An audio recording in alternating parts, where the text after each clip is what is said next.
జగిత్యాల జిల్లా కోరుట్ల పట్టణంలో 31వ వార్డులోని వాసవి కళ్యాణ భవనంలో జరిగిన ప్రజాపాలన వార్డు సభలో స్థానిక మున్సిపల్ కౌన్సిలర్ పెండెం గణేష్ రాష్ట్ర ప్రభుత్వ పనితీరుపై తీవ్ర అసహనాన్ని వ్యక్తం చేశారు. గతంలో 10 సంవత్సరాలు పాలించిన బీఆర్ఎస్ ప్రభుత్వంలో ఒక్క రేషన్ కార్డు కూడా ఇవ్వలేదన్నారు. అనేక సార్లు ప్రజలు తప్పుదోవ పట్టిస్తూ అప్లికేషన్లు తీసుకుంటూ చివరికి ఒక్క రేషన్ కార్డు కూడా ఇవ్వకుండా టీఆర్ఎస్ ప్రభుత్వం కాలయాపన చేసి ప్రజలు మోసం చేసిందన్నారు.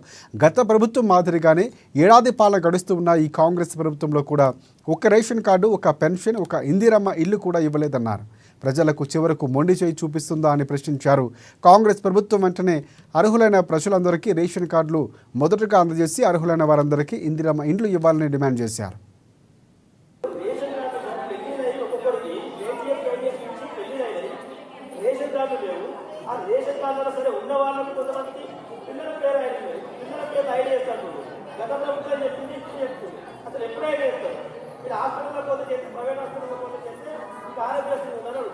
ఆరోగ్యశ్రీ ఉందంటే రేషన్ కార్డు రేషన్ కార్డు అయితే ఆరోగ్యశ్రీ లేదు. ఇదంతా ఎక్కడ పోవాలి సార్? నిరుపేదలు సార్, చాలా మంది నిరుపేదలు కష్టవాళ్ళందరూ రాలే. ఆ చిన్నపిల్లలు చూడండి, వాళ్ళ హాస్పిటల్లో ఎదుర్కొంటున్న సమస్య చెప్తున్నారు. ఎక్కడికైనా హాస్పిటల్ కావాలంటే ఆరోగ్యశ్రీ కావాలి, ఆరోగ్యశ్రీ కావాలంటే రేషన్ కార్డు లేదు, ఆరోగ్యశ్రీ అధికారులు.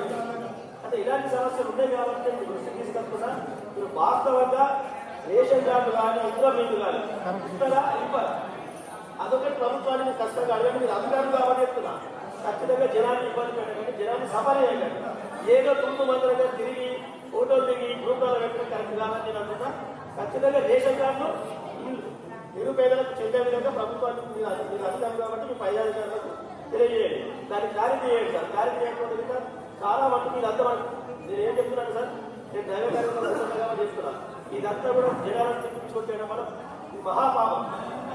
పాపం అంతా మన గ్రామంలో మీకు అధికారులు కూడా చెప్తున్నాం. వాళ్ళు సమరైతులు ఇప్పటికీ నిరక్షణ లక్షలు సార్ నిరుపేదలు సార్ వాళ్ళు.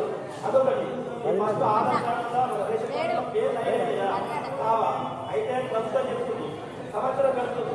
సంవత్సరం నుంచి 50 నుంచి ఇప్పటి వరకు